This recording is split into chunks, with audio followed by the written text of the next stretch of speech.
Aujourd'hui, on va se pencher sur une méthode assez révolutionnaire qui bouscule complètement notre façon de voir l'apprentissage des élèves.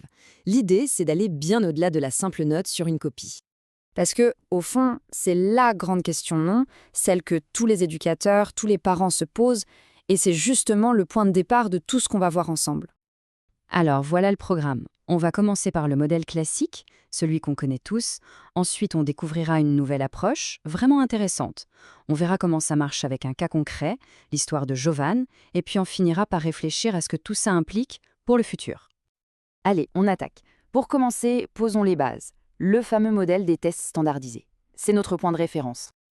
Alors, comment ça marche, au fond, ces évaluations nationales?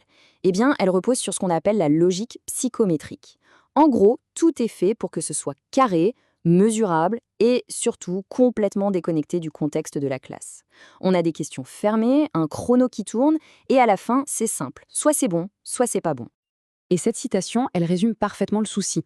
Ces tests, en fait, ils créent une situation artificielle, un artefact, comme c'est dit ici, un moment complètement isolé qui, finalement, ne reflète pas du tout la richesse et la complexité de ce qui se passe pour de vrai dans une salle de classe. Ok, on a vu le problème.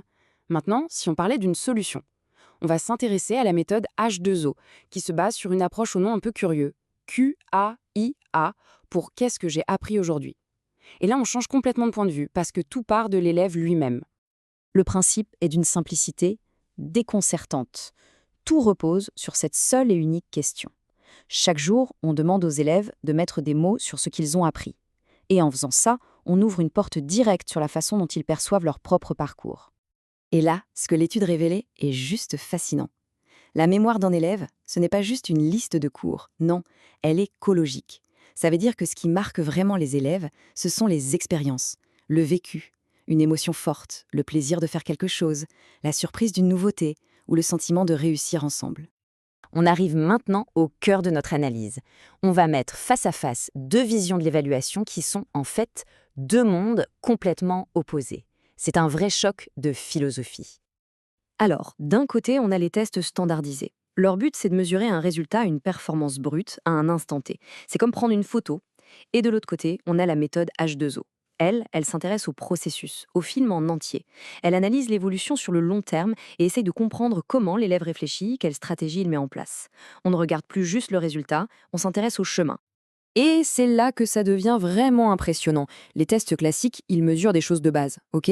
Mais la méthode H2O, elle fait apparaître tout un tas de compétences invisibles qui sont pourtant essentielles et que les tests ignorent complètement. La capacité à s'organiser, à résoudre un problème, à gérer sa timidité, à travailler en équipe. Des compétences qui, on le sait, sont déterminantes pour la suite. Forcément, avec une philosophie si différente, on arrive à une véritable rupture sur le plan éthique.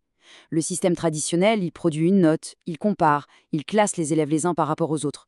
La nouvelle approche, elle, son but est de comprendre pour aider. Elle cherche à donner à l'élève une meilleure conscience de lui-même et surtout la confiance pour avancer. Le but n'est plus de classer, mais de faire grandir. En fait, tout est résumé dans cette phrase. On bascule d'une logique de mesure, un peu froide, à une logique de développement. L'évaluation n'est plus une fin en soi, elle devient un outil au service de l'élève. Bon, la théorie, c'est bien, mais pour vraiment comprendre l'impact de cette méthode, rien ne vaut un exemple concret. On va donc s'intéresser à un élève en particulier. Je vous présente Jovan. À travers son histoire, on va voir concrètement comment toutes ces données qualitatives permettent de dessiner un portrait incroyablement riche et nuancé d'un enfant. Regardez ce tableau. Il n'est pas basé sur une note chiffrée, mais sur ce que Jovan a dit lui-même de ses apprentissages. Et d'un coup, on voit un profil bien plus complet. On voit ses forces, comme la persévérance, la coopération, mais aussi ses points de progrès, comme la motricité fine pour le découpage. On a un portrait en plusieurs dimensions. Mais l'analyse ne s'arrête pas là.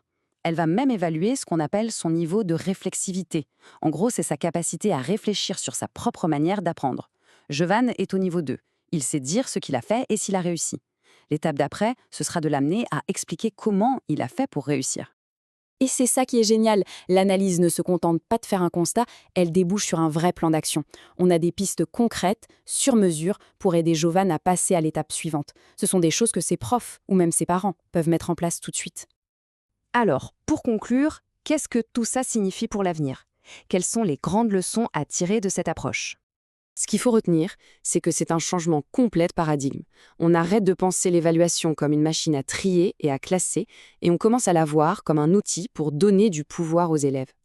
Le but, c'est que chaque élève devienne capable de comprendre comment il apprend pour devenir acteur de son propre parcours. Et je voudrais qu'on se quitte sur cette question. Imaginez un instant. Et si l'évaluation n'aidait plus ce moment final, ce jugement qui tombe, mais plutôt le point de départ, le début d'une discussion, d'un nouvel apprentissage, d'une progression?